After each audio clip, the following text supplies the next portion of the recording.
Amén, gloria a Dios. ¿Cuántos han venido a comer? Amén. Comida sólida comemos hoy. Amén. El pan del cielo. Así prepárense porque hoy vamos a comer. Amén. Hoy comemos beef steak. Amén. Ya salimos de la leche, salimos de las papillas y empezamos a comer carne. Y así nos fortalecemos, nuestro espíritu se fortalece y nuestra alma, como dice la palabra, también puede prosperar. Amén.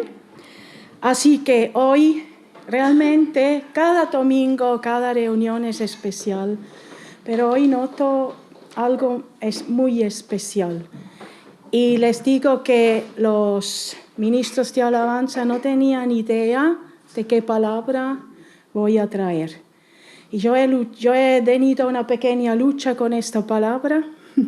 Prefería predicar otra. Y el Espíritu Santo me dijo, no es esta. Y hoy me confirmó.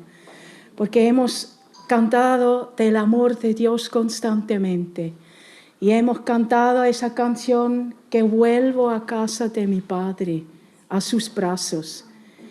Y el Señor hoy quiere revelarnos el Padre. No sé la imagen que tiene cada uno de vosotros del Padre. Yo sé que muchos tenemos la imagen correcta porque ya hemos aprendido a vivir en la gracia y hemos aprendido a tener la imagen correcta del Padre. Pero no solo se trata de la imagen, se trata de ver el Padre en la gracia. Ver cómo es el Padre realmente con el tema de la gracia, cómo reveló Jesús el Padre. Porque sabemos que en los tiempos de los judíos no tenían un concepto de Padre de Dios.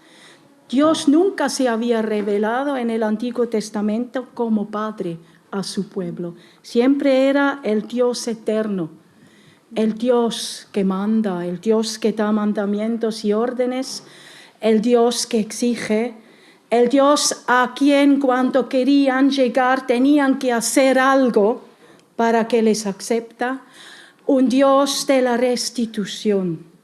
Eso era lo que el pueblo de Israel conocía de Dios. Y ahora viene Jesucristo y revela que Dios es Padre. Era para ellos inaceptable, no solo increíble, inaceptable. Porque su padre era Abraham. Ellos decían, nuestro padre es Abraham. No conocían otro padre, Abraham. ¿Y qué dijo Jesús? Si vuestro padre fuera Abraham, haríais las obras que hizo Abraham, pero no estáis haciendo las obras de Abraham. Entonces, ¿quién es vuestro padre? ¿El mismo diablo? Eso dijo Jesús a ellos. Amén. Porque ellos se creían muy sabios, se creían muy de todo, que saben todo. Ellos pensaban que a Dios le conocemos hasta lo más íntimo. Nosotros sabemos cómo Dios piensa, cómo Dios anda, cómo Dios hace. Ellos pensaban que, hemos hablado el miércoles sobre cómo cambiaban las leyes o añadían con el Talmud, con la predicación oral, cambiaban mucho de la ley de Moisés. Así lograban a tener por un mandamiento 1500 reglas, nuevas exigencias a un mandamiento. Y al final, cuando vino Jesús, la ley de Moisés ya no era la ley de Moisés. Era cualquier otra cosa, pero no la ley que dio Dios. Amén. Y sabemos que Dios en todos los miles de años del tiempo de los israelitas solo quería una cosa: traer a su pueblo a su corazón y hacer que ellos revelan la gloria de Dios a las naciones. Y no lo han hecho. No querían estar en el corazón del Padre.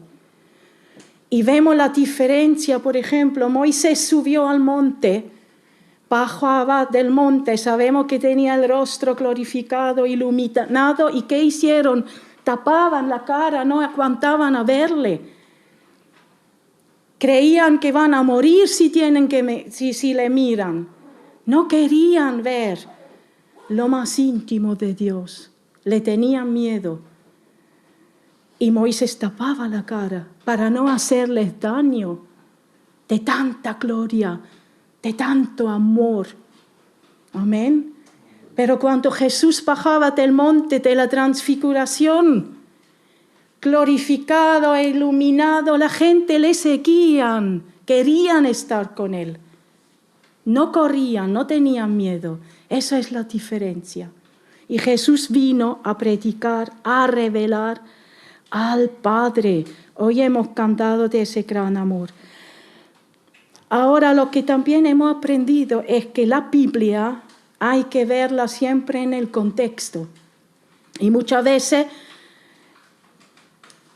los predicadores cogen trozos, parábolas, historias y lo modernizan al tiempo de ahora. No podemos modernizar la palabra al tiempo de ahora. Tenemos que volver con la palabra a los tiempos antiguos y entender la cultura, dónde Jesús lo habló, cómo, por qué. Y así nosotros entendemos hoy la palabra correctamente. Y así el Espíritu Santo realmente nos puede revelar la gracia. No hay otro camino. Nosotros fuimos injertados. No somos los protagonistas en la historia de la redención. El protagonista es Jesús.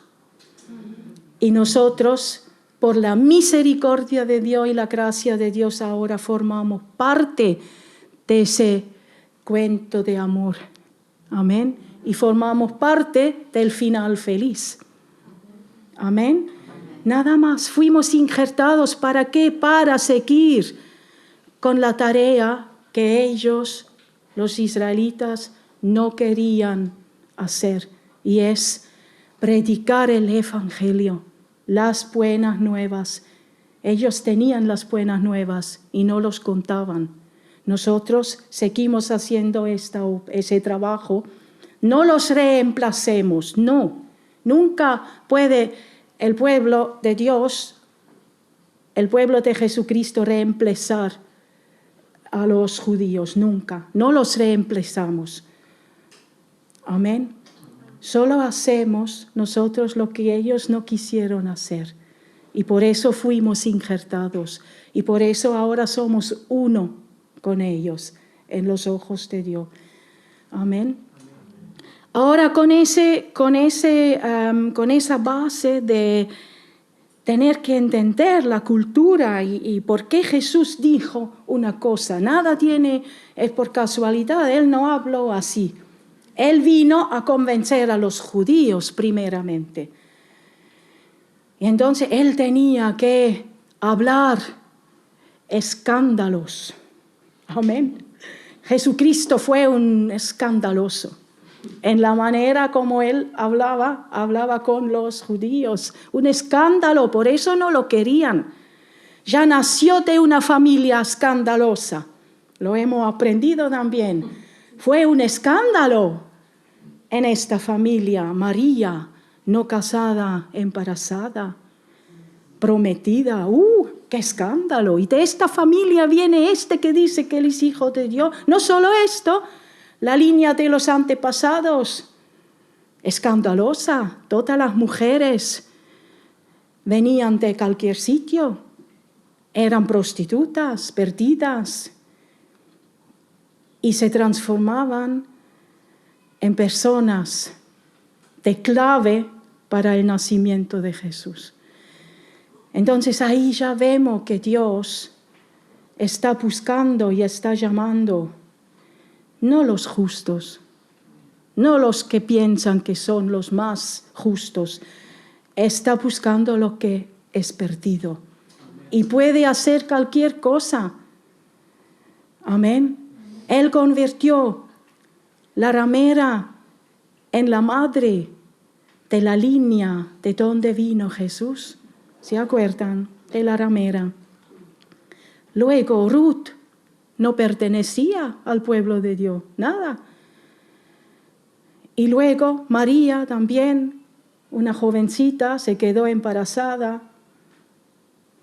Escándalo.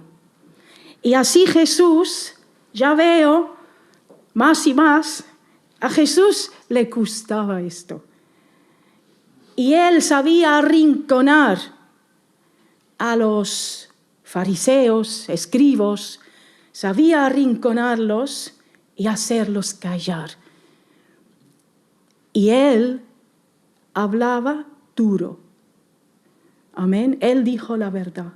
Y hoy vamos a ver una de estas verdades. Vamos a sumergirnos en esta revelación de la gracia que encontramos en Lucas 15 con la parábola del hijo pródigo. Ahí vemos y podemos entender ese amor tan profundo que tiene Dios con nosotros. Amén. Porque nosotros aquí en el occidente, si no entendemos la palabra correctamente, no podemos saber, no podemos coger esa profundidad, esa que dice Pablo que tenemos, que Él anhela sobre todas las cosas, que podemos entender lo ancho, lo profundo, lo alto, lo bajo, que es el amor de Dios. Amén. Y muchas cosas para nosotros no significan nada, y para ellos es la vida. Se trata de vida o muerte. Amén.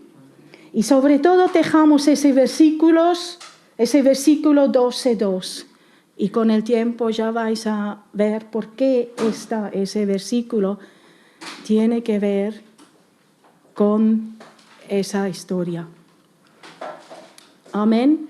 Y quiero adelantar algo para que también podamos entender ese versículo. En las traducciones de la Biblia, del hebreo al griego, de antiguamente, siempre hicieron grupos de versículos, digamos, de 8 versículos por cada persona, por ejemplo. Sobre todo en historias como son tan largas, para poder memorizarlo mejor, como estaban hablando, predicando oralmente, de memoria, porque no tenían escrituras todos, lo han traducido así, ordenando así. Nosotros en la Biblia de hoy ya no lo tenemos así como ellos, en este orden. Siempre de 8 versículos, 8 y 8 y 8, y así sabían. Por ejemplo, aquí, del hijo menor, 8 versículos, del padre 8, del otro hijo 8. Y así ellos memorizaban mejor el cuento. En esta historia se nota, y es un hecho, que cuando termina la historia falta un versículo. Solo hay 7. En relación con el hijo mayor hay 7. Falta 1. Y el versículo 8, el octavo, es este. Luego les cuento por qué. Ahora hacen todo, ¿qué? Luego les cuento por qué. Porque ahí falta el final. Y Dios dejaba abierto el final para que nosotros tenemos cuenta. El final feliz es este.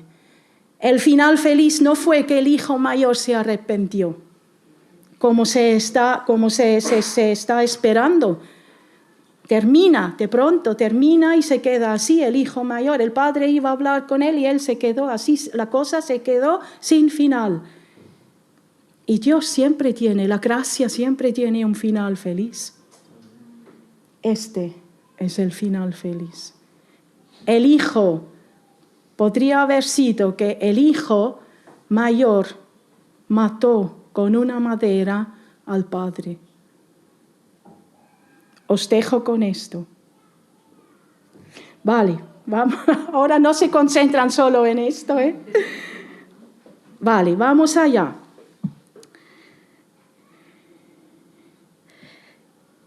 si yo les pregunto cuál es su opinión de un padre amoroso, cuál es su opinión de Dios especialmente cuando ha cometido un error, cuál es su opinión, ¿lo ve como un juez todopoderoso, distante e insensible, que se enoja cada vez que falla y que constantemente debe ser apaciguado? ¿Cómo lo ven? ¿O lo conoce como su papá, su Abba, Padre, a quien puede acudir en cualquier momento, incluso cuando se ha quedado corto? Preguntámonos, ¿qué imagen tenemos de Dios? ¿Qué hacemos cuando fallamos? ¿Confiamos en ese Abba o nos condenamos?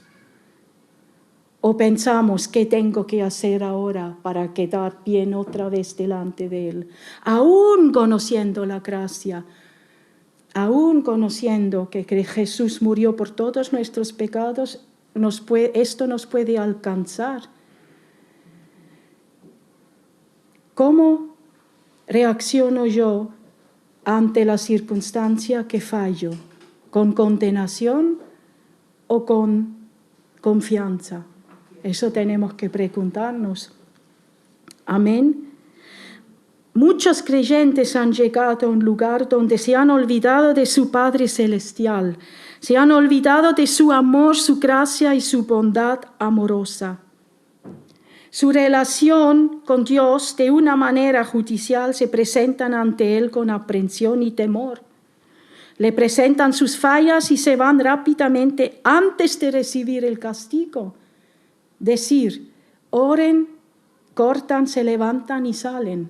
Tienen miedo de que venga un castigo o de sentirse rechazado.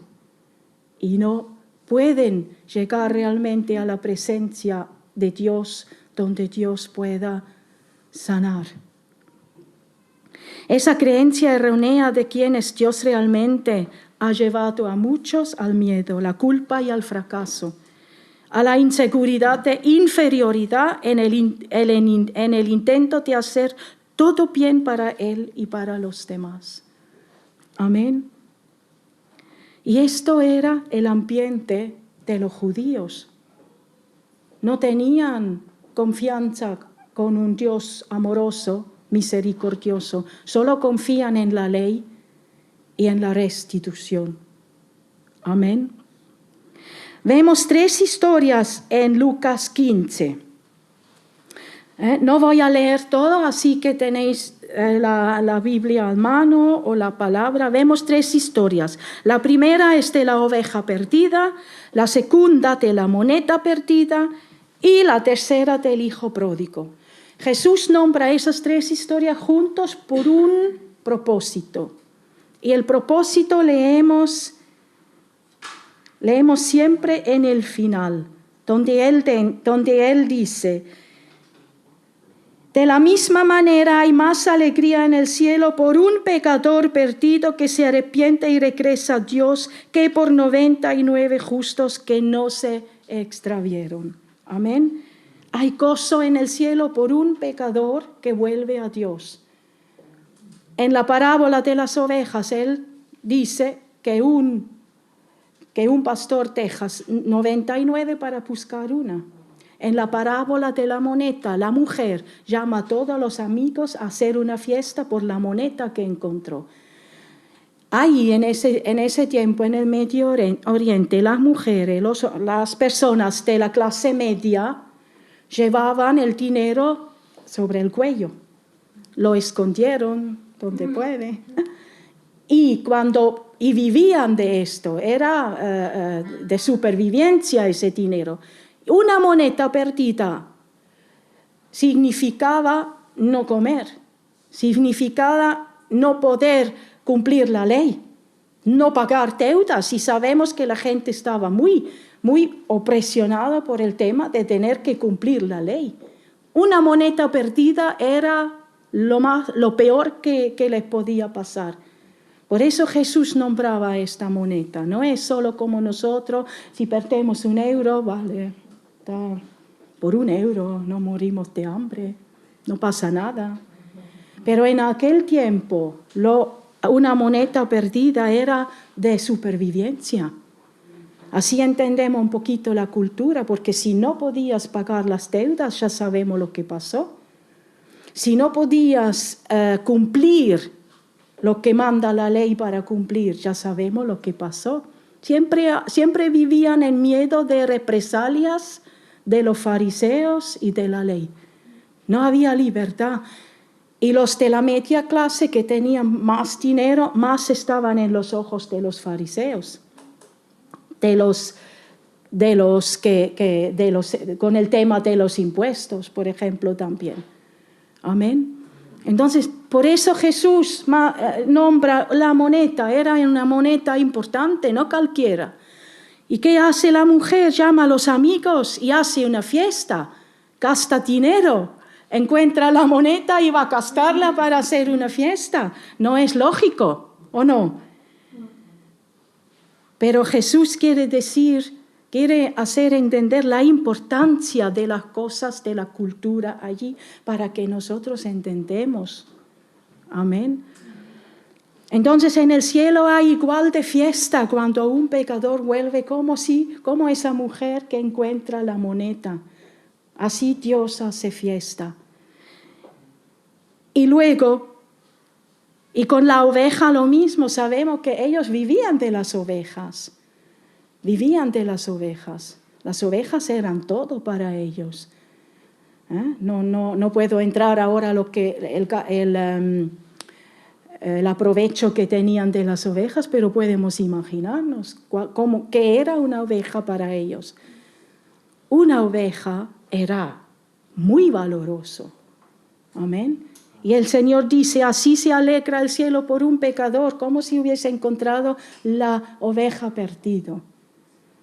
Para que entendamos el valor de lo que se pierde y de lo que se encuentra.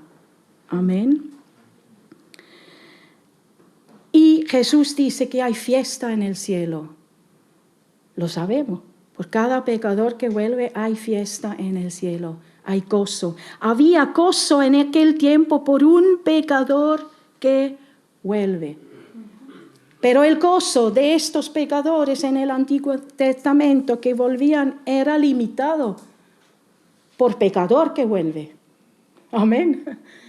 El gozo ahora por un pecador que vuelve es eterno. No va por pecador, porque Cristo redimió toda la humanidad. Para Dios, la humanidad está salva. Solo les falta creer en Jesús. Amén. En el Antiguo Testamento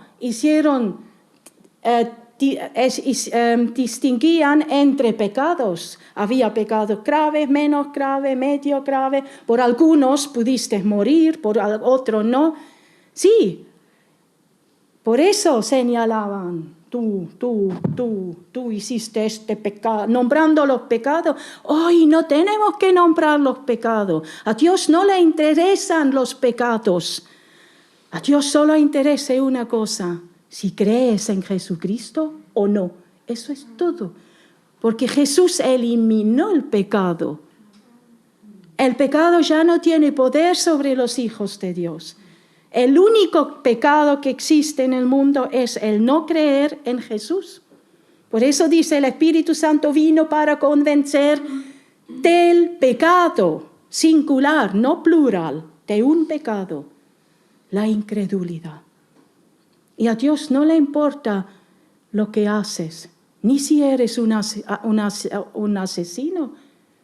Jesús llevó el pecado del asesino, ya está. Solo tiene que creer el asesino en Jesucristo y ya está. Y no hay restitución ni nada, no tiene que hacer nada más, solo creer. Amén. Así que, ahora vamos a ver. Eso vino Jesús ahora a decir a estos fariseos que querían señalar el pecado. Gracias Dios que no soy como este, ¿sabe? Y Jesús vino a decir esto. No dice que hay gozo en el cielo por un pecado. Cada pecador, por un pecador. Y los estaba provocando con estas parábolas, los estaba provocando con estas palabras. Entonces, vamos a ver, quiero leerles qué era realmente un pecador en el Antiguo Testamento. ¿Qué era un pecador? Porque había pecadores, sabemos que los pecadores eran diferentes, pero es interesante a ver quién eran, quiénes consideraban ellos como pecadores. ¿Amén? Los pecadores constituían un grupo de características definidas que muchas veces coincide con el pueblo sencillo o pueblo de la tierra. Amén. La mayor parte pertenece también al pueblo pobre. Pin. Jesús, ¿a quién vino a predicar? A los pobres, a los humildes, a los que nadie quería, y los fariseos no aguantaban esto. Con estos pecadores está comiendo y hablando. ¡Oh, escándalo! En los evangelios encontramos muchas referencias a este grupo.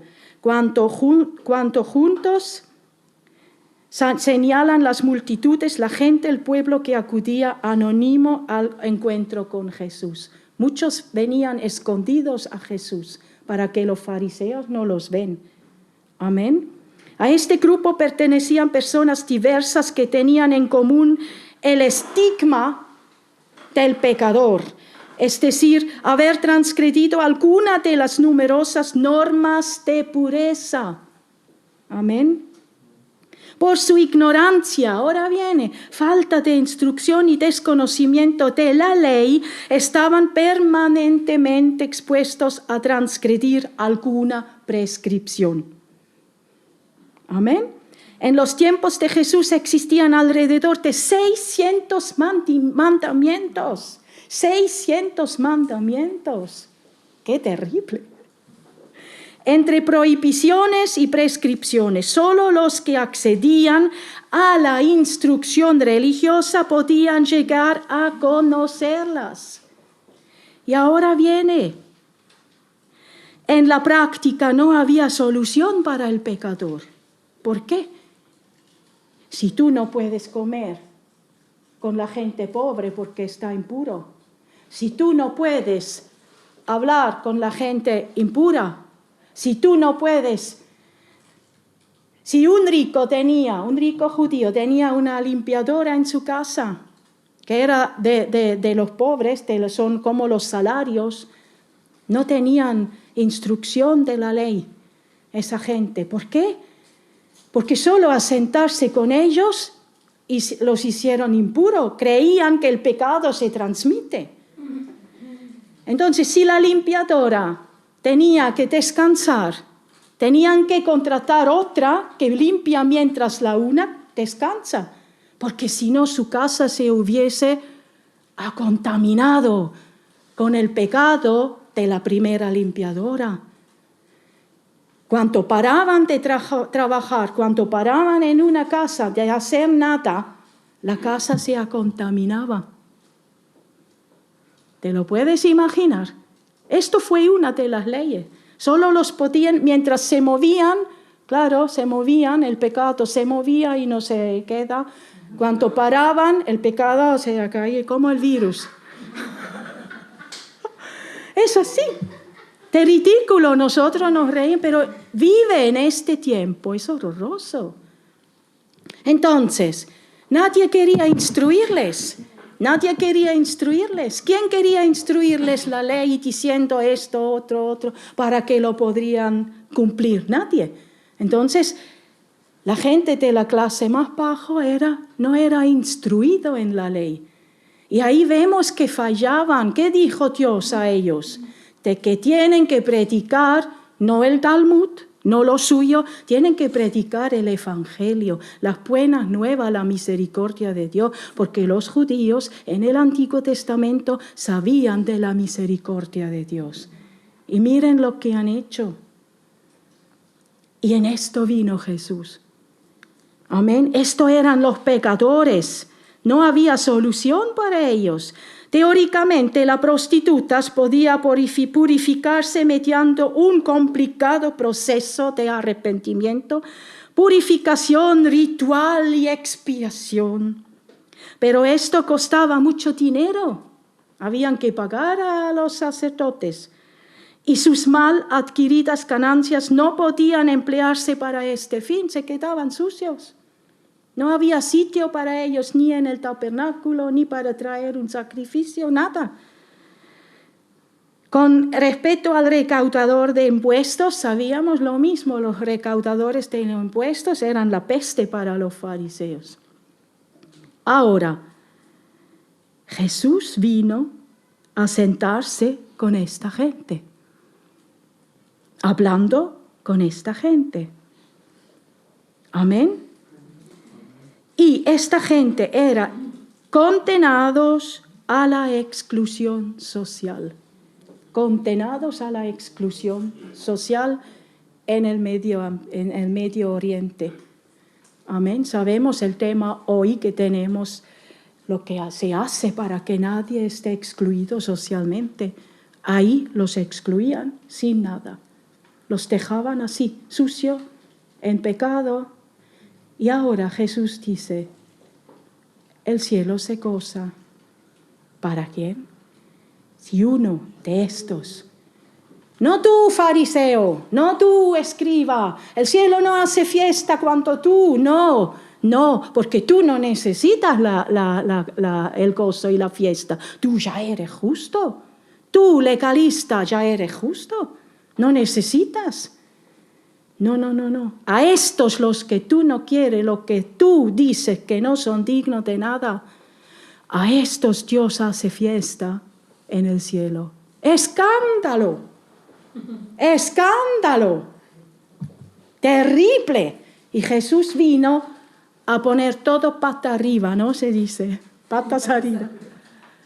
Y ahora viene lo del hijo pródigo. El hijo pródigo ahora los está provocando terriblemente con ese cuento. Jesús se inventó este cuento, no es real. Jesús se lo inventó. Peor. No era real, se inventó esto. ¿Para qué? Y es la única historia, el único sitio donde Jesús está enseñando el máximo de pecado, el máximo de escándalo, de vergüenza y deshonra que puede tener un pecador. Y está demostrando lo máximo de la gracia de Dios, porque esto les provocó decir que Él es del diablo, que Él es de Satanás. Lo tenían claro, con estas predicaciones lo tenían claro, este tiene que ser de Satanás, no puede ser. Y no querían ver las sanidades, lo bueno que Jesús hizo, los milagros, los señales. No, ya está. Este es de Satanás, porque un verdadero judío no habla así. ¿Qué hizo Jesús? Miramos el cuento.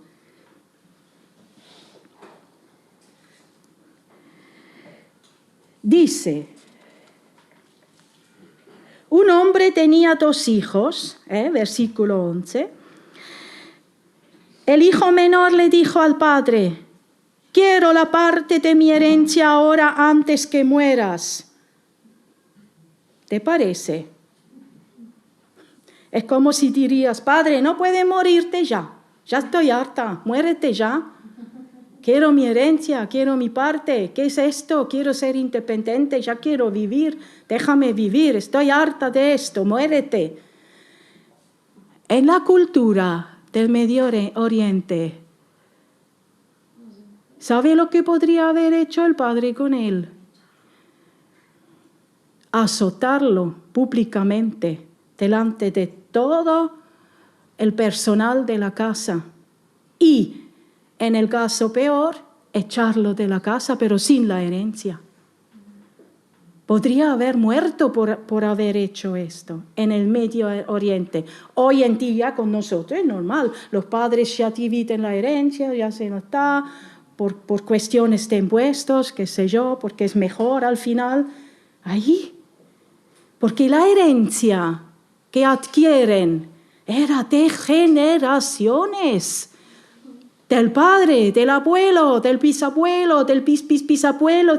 Era algo importante la herencia. Y no solo se trataba de un inmueble o de algo de dinero en el banco. Se trataba de propiedades, de ganados, de tierras, de personal, de personas. Porque esto era un padre rico, se ve, porque él podía permitirse matar un buey y alimentar 200 personas en la fiesta con un buey solo. Entonces tenía un buen buey, un grosero, dice, con grosa. Era un padre rico. Amén. Y ahora viene ese hijo, ahora viene ese mocoso y dice, padre, ya, como no te mueras, entonces págame la herencia. Imposible que un hijo educado en aquel tiempo hace esto. Y ahí, imaginaros, vamos pensando en los fariseos escuchando esto. Amén. Entonces el padre, escándalo. ¿Qué hace el padre? Accedió a dividir sus bienes entre sus 2 hijos. Ningún judío normal educado en la ley hace esto. El hijo escandaloso, el padre más escandaloso. Porque tenemos que entender en esta cultura, todo era honra y vergüenza. Estaban capaces a matar para cuidar la honra de la familia. Y esto sabemos en el Medio Oriente, la mentalidad es así aún hoy. Los árabes y todo que viven con esta mentalidad, y es una mentalidad muy seria. Estaban capaces, estaban obligados a defender la honra de una familia sobre hijos, sobre madre, sobre padre, sobre todo. Y lo menos que podían esperar los fariseos aquí es que el padre le da una bufada al hijo, lo arrastra al patio, lo deja azotar delante de todos y así está, salvando su honra. ¿Y qué hace ese padre? Divide la herencia, y no solo al menor, al mayor también. Y sabemos que el mayor, ¿cuánto recibió? 2 partes, la doble porción. Era siempre del primogénito. Y el otro, una tercera parte. Y como solo era uno, él tenía la tercera parte para sí mismo. Entonces el padre fue y dividió todo. Y ahora viene peor. Pocos días después, el hijo menor empacó sus pertenencias. Pocos días después el hijo menor empacó sus pertenencias. ¿Y tú qué crees que hizo con la herencia? No puedes llevarte casa, no puedes llevarte ganado, no puedes llevarte el personal. ¿Qué hizo? En pocos días uno está capaz a vender todo esto. Entonces, ¿qué hizo este hijo? A ver, los economistas.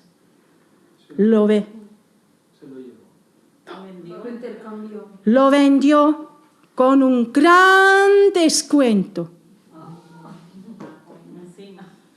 Encima. La herencia de generaciones lo vendió con un gran descuento. Porque claro, para ir al extranjero y vivir necesitaba efectivo. Lo vendió con un gran descuento, para nada.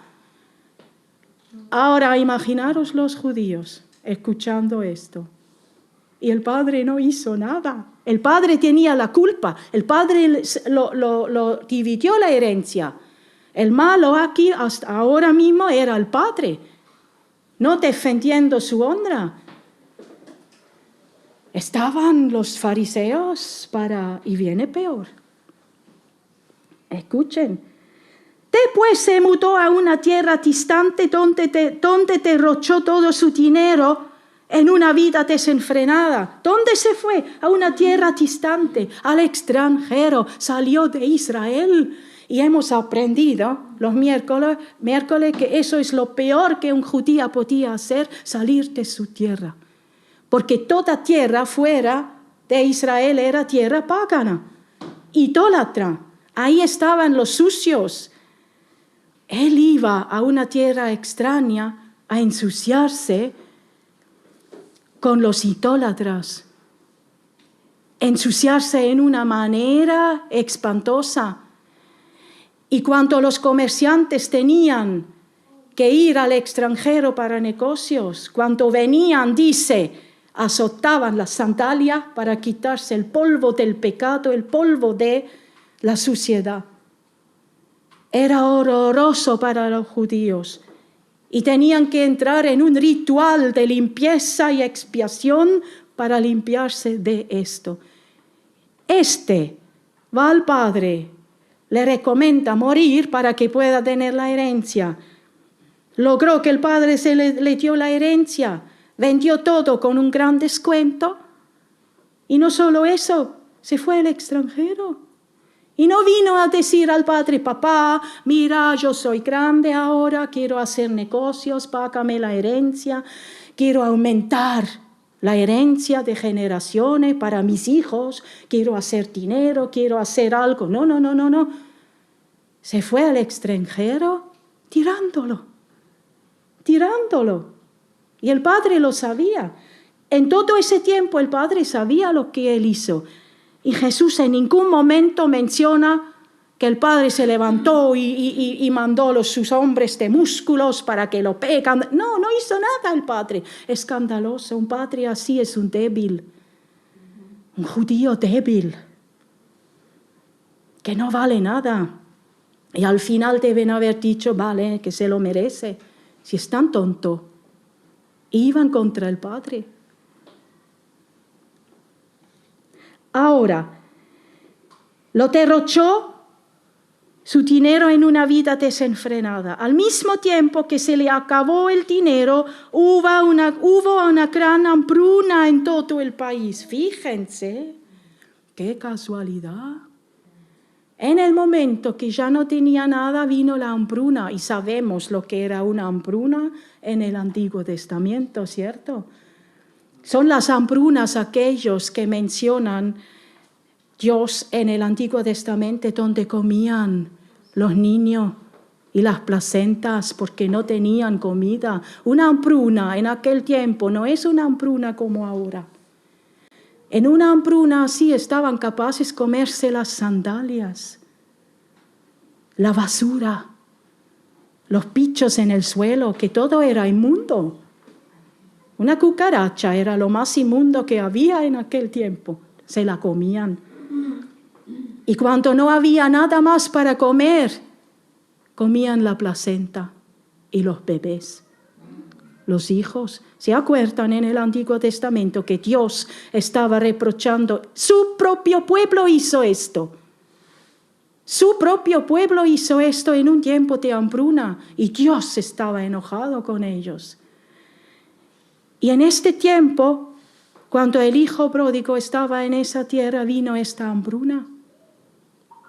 El hijo, ¿qué hacía? No tenía comida, nadie te da comida, te dejan morir. Y él dice, y él comenzó a morirse de hambre. Comenzó a morirse de hambre.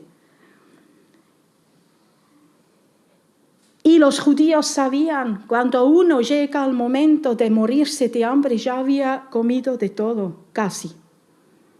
No sabemos lo que él comió, pero ya podían pensar. Y Jesús cuenta un cuento así. Esto es un cuento de terror. Y sabes que cuando Jesús hablaba, casi cada vez, cuando él hablaba al pueblo, a la gente, estaban ellos, los fariseos. escuchándole.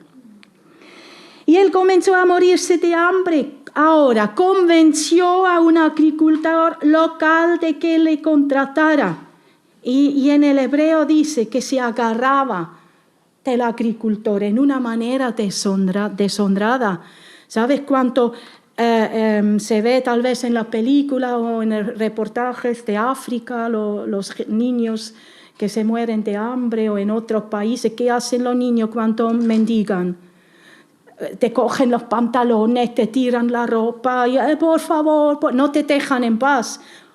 O aún nuestros hijos a veces no nos dejan en paz cuando quieren algo y te tiran de la falda y te dicen, déjame que ya, ¿no? Así hizo él con un agricultor y no lo dejaba en paz. Y el agricultor, no porque era misericordioso y le quería dar comida, lo mandó al ganado de cerdos cuidarlos. ¿Por qué hizo él esto? Él hizo eso para deshacerse de él. No tenía ningún plan de pagarle. No era el plan de pagarle o darle comida. Así el hijo se fue a los cerdos, estaba con los cerdos creyendo que puede comer algarrobas. Eso fue lo más digno que podía haber comida allí, algarrobas.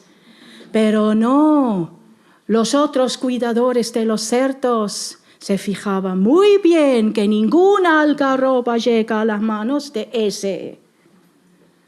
Entonces no tenía nada. ¿Y qué empezó entonces el hijo a comer? Hemos oído el miércoles pasado o antes que los cerdos eran prohibidos a comer, no porque los pobres animales tienen algo, un demonio o algo, no. Porque los cerdos en aquel tiempo, hoy los cerdos comen buena comida. No porque eran endemoniados, no, porque comían basura, los excrementos.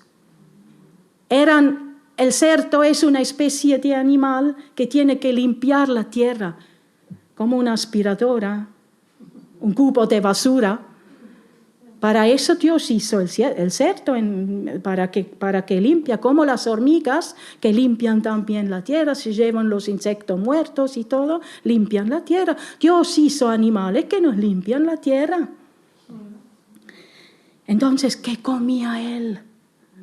Lo mismo, excrementos de los cerdos.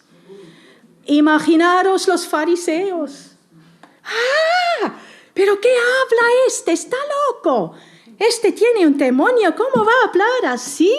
Y dice que es el Hijo de Dios. ¿Pero cómo nos va a hablar esas barbaridades? ¿Qué quiere decir?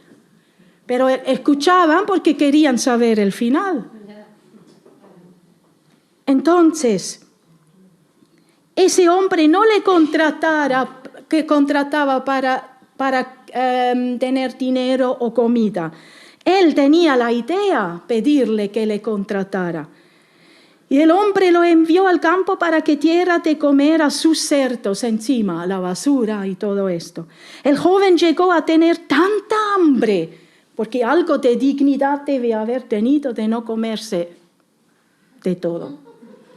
Llegó a tener tanta hambre que hasta las algarrobas con las que alimentaba a los cerdos le parecían buenos para comer, pero nadie le dio nada, ni algarrobas.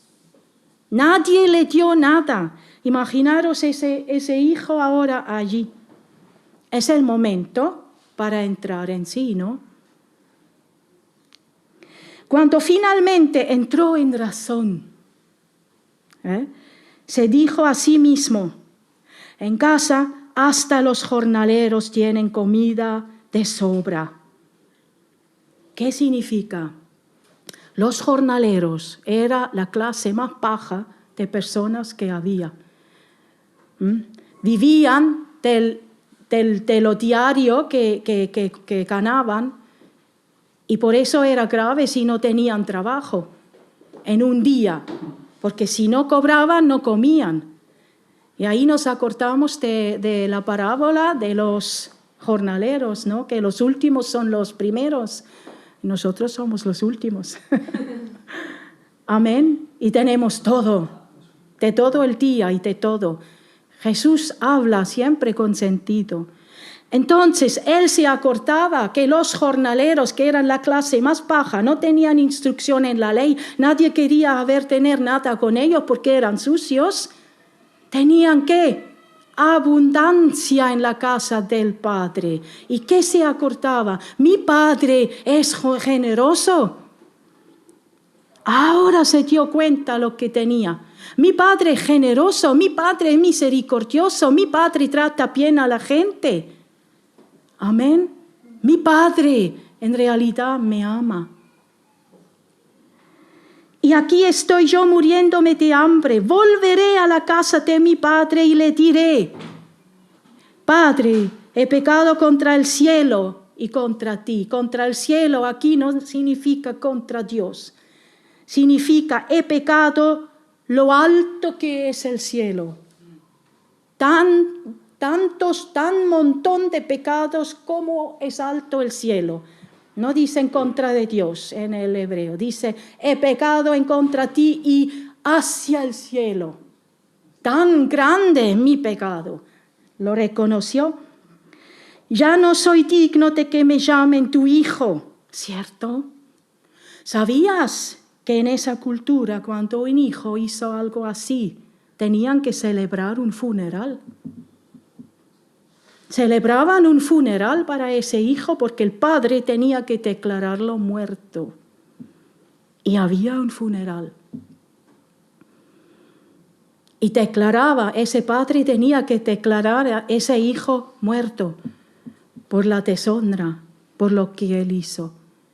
Por eso dice el padre al final, ve aquí, mi hijo estaba muerto y ahora resucitó. Por eso él dice esto. Porque habían celebrado un funeral. Era la cultura, no había otra manera. Y por eso él dice, él quiere volver y decir, ya no soy digno de ser tu hijo, ¿cierto? Porque el hijo sabía de esto. El hijo sabía que habían celebrado un funeral. Conocía la cultura, sabía lo que le habían hecho después de salir. Estaba muerto oficialmente por el pecado, muerto, olvidado. Pero sabemos que uno no se olvidó de él. ¿Quién no se olvidó de él? El Padre. Amén. Ahora seguimos. Te ruego que me contrates como jornalero. ¿Qué quiere decir Jesús ahí? El hijo estaba buscando una manera de restitución, porque como judío él tenía que restituirse. Él tenía que pagar por lo que hizo. Él no podía contar con la misericordia, con la gracia incondicional. Él sabía, allí me está esperando una. Y él no tenía derecho a nada, no le quedaba otra que ser contratado si el padre quería, como jornalero, como lo más bajo, como lo menos valorado, como uno que está excluido socialmente. Eso le quedaba y él sabía esto y él dijo, yo voy a decir esto, cuento con la misericordia de mi Padre porque yo vio cómo él trata bien a los jornaleros. Amén. Había un funeral, ya no existía. Entonces regresó a la casa de su padre. Regresó. Y regresando, ese hijo sabía lo que le esperaba. Y ahora viene otra cosa que nosotros tenemos que saber. Cuando pasó algo así y uno volvió, tenemos que entender que estos eran aldeas. Imaginarte una aldea en el Medio Oriente. Unas casitas allí, campesinos, todos unidos en la ley, todos de acuerdo con la ley. Todos buscando la honra de cada uno y conociendo la ley. Ese hijo sabía si cuando él vuelva se va a unir toda la aldea, lo van a recibir con bofetadas, con desprecio, con burla, con ira, con enojo, lo podían pegar. Primero mandan a los niños, es lo más vergonzoso. y tiene que aguantarse la burla de los niños pequeños. Luego tiene que estar sentada en la plaza de la aldea, del pueblo, días, aguantando burlas, aguantando a los niños, escupiéndole, días, esperando hasta que tal vez, aparezca el patrón, el padre, no para perdonarle, para hacer cuentas. Si el padre, él estuviera permitido cuando viniera el padre a tirarse en el polvo, pesarle los pies y pesarle las manos, que no significa nada, y el padre, si quiere recibir otra vez el hijo, que ya está muerto, ya había funeral, podía hacer una cosa, dejarlo azotar delante de todo el pueblo, llevárselo a casa y tenerlo como un jornalero hasta que tenga pagado el último céntimo de la deuda de la herencia. ¿Sabe lo que era esto? Una condena, ¿cómo se dice? Perpetua. Una condena perpetua sin esperanza, sin vida, sin nada. O una cadena de muerte. Porque el padre, al no querer recibir al hijo otra vez, lo dejó en las manos de los fariseos y de la ley. Y eso significaba ser apiedrada. Eso fue el ambiente. Esto fue el panorámico que tenía ese hijo. Y él sabía que puede pasar de todo cuando vuelve. Pero algo le venía. ¡Ay! Los jornaleros en la casa de mi padre tienen en abundancia. Mi padre es bueno con ellos. Tal vez conmigo también. Eso fue la única esperanza que tenía, sabiendo que lo mejor que le puede pasar es trabajar como jornalero. Amén. Imaginaos ese ambiente, los judíos pensando, escuchando esto. Y ahora los judíos deben haber pensado, ahora llegamos por fin. Ahora llegamos por fin a un buen castigo, ese hombre va a tener todo. Y no solo el padre era el escandaloso, el hijo mayor también. El hijo mayor es el primogénito. No hizo nada. Era la responsabilidad del hijo mayor a defender la honra de su padre y de sus antepasados. Y no hizo nada. De Jesús ni habla. No lo menciona, no pinta. No tiene nada que ver con todo esto. ¿Sabe por qué? Porque el hijo mayor tenía 0 comunión con el Padre. 0 relación con el Padre. 0. Y ahora, si queréis pensar, podéis pensar quién era, quién representa el hijo mayor en ese cuento de todos los que estaban allí, también de los que escuchaban. No conocía al Padre, no tenía ninguna relación con el Padre. Solo trabajaba cumpliendo la ley, queriendo ser el bueno, el listo, el sabio, con un fin solo, con lujuria. Y él lo reprocha a su padre al final. Amén. Lo dejo abierto ahí. Ahora, entonces dice, regresó a la casa de su padre y ahora, más escándalo.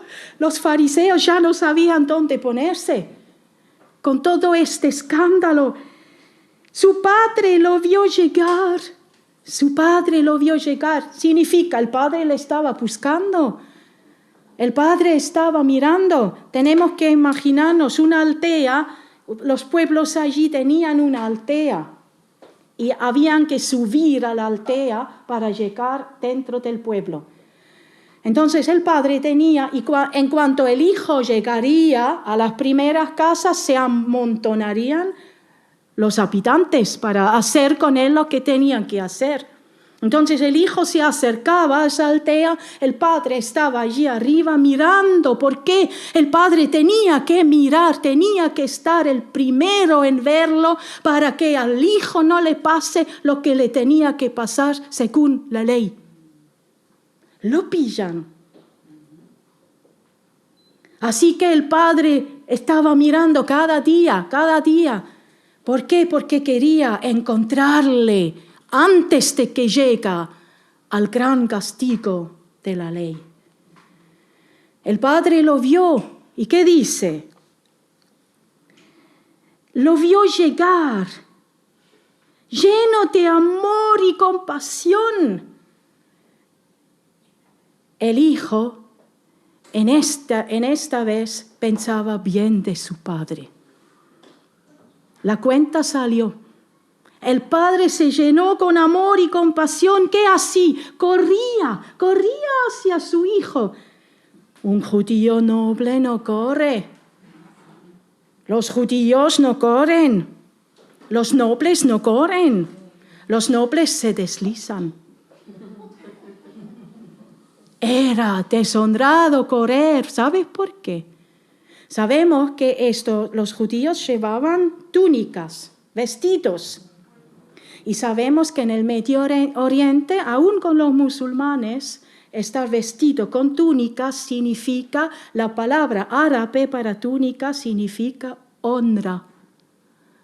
Porque era deshonrado enseñar algo de piel. Era deshonrado religiosamente. Por eso los judíos llevaban túnicas hasta el suelo. Ahora pasa algo. Correr en ese sentido, en hebreo, en griego, no significa correr, caminar rápido, walking, no.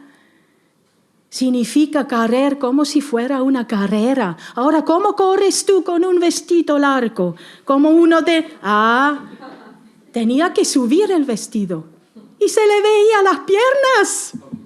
Con el pelo y con todo. ¡Ah, qué deshonra! ¿Cómo va a hacer esto el padre otra vez? ¡Qué gente insensata! ¡Qué gente! ¿De qué habla Jesús? No son judíos. ¿Qué quiere con ese cuento? Ellos pensando, vale, ahora hay venganza. Ahora ya ese hijo va a cobrar lo que le merece. No, ¿qué hace el padre? Encima de que el padre corre con el vestido levantado, se apura a ser el primero para salvarle del castigo. Escandaloso. Para un fariseo, imposible, una cosa imposible. Y luego lo abrazó al inmundo, olía a cerdo, comía excrementos de cerdo, no puedes tocar uno así, vino del extranjero, idólatra. Estaba con las prostitutas, ¿cómo vas a abrazar uno así? Y dice, y lo besó, y en el griego dice, lo cubrió de besos, no solo, lo cubrió, el pelo sucio, la cara sucia, el maloliente, tragando no sé qué, cogiendo un poco de suciedad, lo besó, lo cubrió de besos. Al padre le importaba una pipa lo que dice la ley. Su hijo le dijo, Padre, y fíjense, he pecado contra el cielo y contra ti. Ya no soy digno de que me llamen tu hijo. Sin embargo, y aquí no sigue el cuento, y el padre tenía que sentarse con el hijo y hablar una palabra seria con lo que hizo, con el dinero, y que da cuenta, que confiesa cada detalle. El padre no le pidió confesar los detalles de sus pecados. Ya está. El padre quería perdonarle y con esto ya está. El padre quiere perdonar y ya está. El padre quiere perdonarte y ya está. No tiene que confesar los detalles de tus pecados. No hace falta. Porque Él quiere perdonar y lo que Él quiere, manda. Sin embargo, su padre dijo a los sirvientes, ¡rápido! Amén. Traigan la mejor túnica. ¿Sabe lo que era la mejor túnica? La túnica que tenía el padre preparado para la boda del hijo mayor. Y ahora desvelamos un poco el secreto de quién era el hijo mayor, quién representa. El hijo mayor representa a los fariseos. Y Dios, Jesús, ahora realmente les dio un golpe fuerte. El padre cogió la túnica del hijo mayor y se la dio al hijo menor. Dios quitó la túnica a los judíos y se la dio a nosotros. Amén. Eso era para los judíos lo último. Ya deben haber estado casi desmayados los fariseos, escuchando tanta barbaridad. Consigan un anillo. El anillo.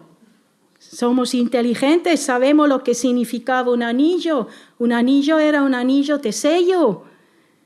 El anillo representa siempre autoridad. El anillo era para el hijo mayor.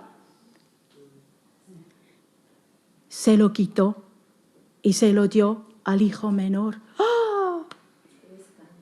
¡Escándalo! Le quitó todo al hijo mayor. La túnica, el anillo. Que haya en la casa y vístanlo. Consigan un anillo para su dedo y sandalias. ¿Sabes que los jornaleros no llevaban sandalias? La gente pobre no tenía sandalias. La clase media tenía sandalias. Los sirvientes en las casas tenían sandalias. Los jornaleros no. Andaban sin sandalias porque eran pobres. Entonces, con una hambruna no tendrían ni sandalias para comer. Ni esto. Y el padre dijo, traedle sandalias. ¿Y qué dice? ¿Qué quería decir esto? Está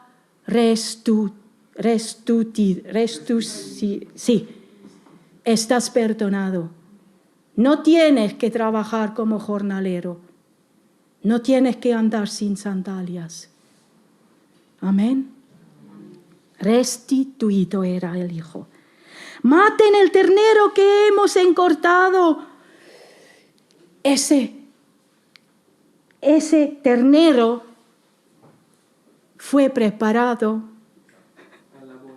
para la boda del hijo mayor. Entonces, le quitó la túnica. Esto es la fidelidad. ¿Fidelidad se dice? Filialidad. Le quitó la túnica y la dio al hijo menor, confirmando la filialidad. Le quitó el anillo, confirmando la autoridad del padre. Le dio sandalias, confirmando que ya es hijo de la casa y no más jornalero. Ahora le quitó al hijo mayor ese buey, ese ternero, que estaba preparado para la boda, para decir, ahora nosotros somos uno, tú y yo, mi hijo, somos uno. ¿Ves lo que Jesús quería decir? ¿Puedes ver la gracia? ¿Puedes ver? Nosotros somos unos. Jesús dijo, yo quiero, Padre, que sean unos como yo y tú, hijo y padre, unos. Con ese ternero, y sabemos que en el cuento de las estrellas que Abraham vio, que Dios le explicaba, uno de los zodiacos era el buey, el ternero. El ternero es el símbolo de la unidad, de la boda, de la novia de Cristo. Amén. Y ahí sacaban el ternero que era para la boda del hijo mayor, y ahora había boda entre el hijo y el padre, ahora eran unos. Hijo, somos unos. Nadie más nunca puede arrancarte de mis manos. Nuestra relación es irreversible. ¡Wow!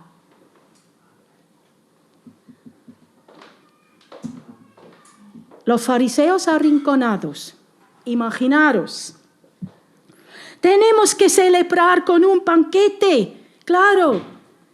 Dice Jesús que cuando vuelve un pecador hay fiesta en el cielo como de una boda. Tenemos que celebrar un banquete como una boda, porque mi hijo volvió. Dice, porque mi hijo estaba muerto, lo declaraban muerto y ahora ha vuelto a la vida, resucitó. Estaba perdido y ahora ha sido encontrado. ¿Ha sido encontrado de quién? El hijo no encontró al padre. ¿Quién iba al encuentro? El padre. El padre corriendo al encuentro del hijo para impedir el castigo tan terrible de la ley, porque el padre decidió perdonarle. Amén. Así el Padre decidió a perdonarnos. Hermano, tú tienes que entender, no tú buscabas a tu Dios, al Padre. No fuiste tú a encontrar a Dios. Dios estaba mirándote de lejos de la aldea y corrió hacia ti, perdonándote el pecado, impidiendo que el castigo de la ley te alcanza. Te alcanzó la gracia de la cruz de Jesucristo. Amén. Y no el castigo de la ley. Él te encontró. Déjate preguntarte si Dios te ama. Déjate preguntarte si vales algo para Él. Déjate preguntarte si tienes que hacer algo para que Dios te ama. Déjate preguntarte tantas cosas. Dios te ama, ya te encontró, ya Él decidió encontrarte y te encontró. Aquí estás con todo el derecho de un hijo de Dios. Tienes la túnica, tienes el anillo, tienes las sandalias, tienes el buey, el ternero. Había boda ya contigo, porque tu espíritu nació de nuevo. Amén, eres hijo de Dios y es irreversible. Nadie puede sacarte, arrancarte de las manos de este Padre, porque Él hizo todo para que tú no tienes que ser castigado. Él dio su Hijo único. Jesús murió en la cruz para que tú ahora no tienes que hacer ninguna restitución para tu salvación. Ya está. Déjate amargarte con tus pecados, déjate amargarte con la condenación. Ya no hay condenación para los que están en Cristo Jesús. Deja pensar en los pecados pequeños, en los pecados grandes. No hay pecado para ti. Y si fallas, está el Padre y viene corriendo. No importa si hueles a cerdo, no importa lo que hiciste, Él siempre corre hacia ti, te abraza, te pesa, te cubre de pesos. No importa. Y hermano, esta salvación es para todos allí afuera. ¿Cómo no vamos a decírselo? Entendiendo la gracia en tal manera, ¿cómo no vamos corriendo? Y ahí tenemos una puerta muy grande para poder predicar el Evangelio a toda clase de religión. Amén. Porque todas las religiones, todas, no hay ninguna religión que no exige restitución. Ninguna. Sea más suave que sea, todos exigen alguna restitución para llegar al cielo, al paraíso, a Dios, a donde sea. Solamente no existe restitución en el Evangelio de Jesucristo. Amén. Ahora comienza la fiesta. Ahora comienza la fiesta de gozo, de alegría. Y mientras tanto, el hijo mayor, ¿qué? Ahora menciona al hijo mayor, por fin. El hijo mayor todavía tenía oportunidad de intervenir como hijo mayor. Esto no. El hijo mayor No hizo nada. ¿Pero por qué no hizo nada? No le importaba al padre, no le importaba. Le importaba nada de lo que hizo el padre, menos de lo que hizo el otro. Solo se vio a sí mismo, yo. Mi vida, mis cosas, yo he trabajado. Mira, yo te he servido.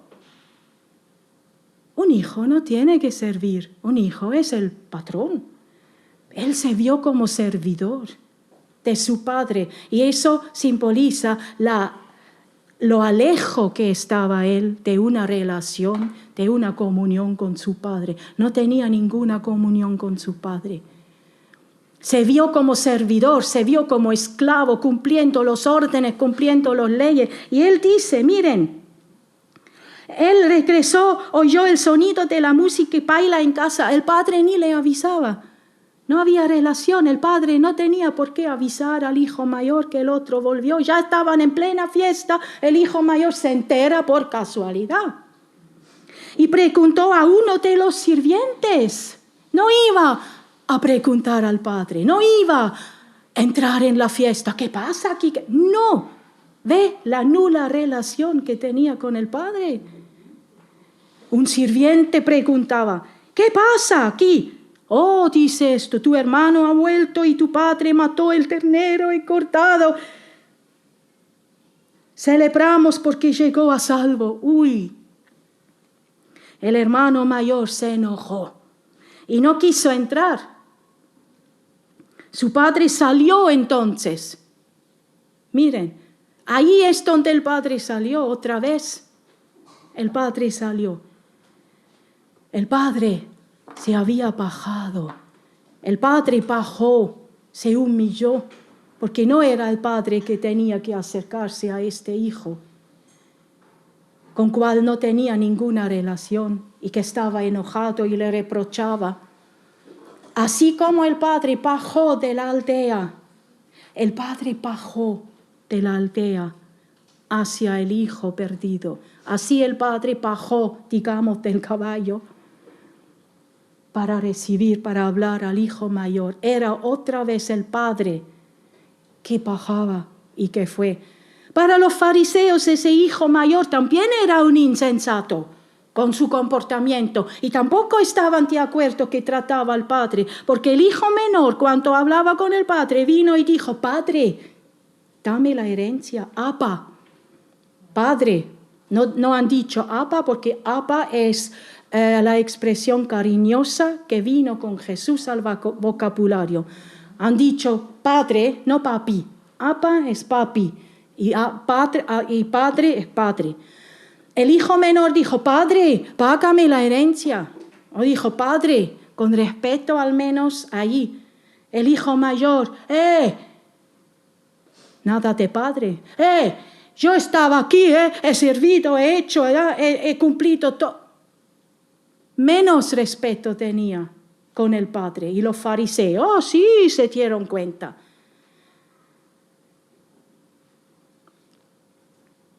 El padre salió y le suplicó que entrara. Un padre débil, un judío débil, no sirve ni allí para mantener orden en su casa.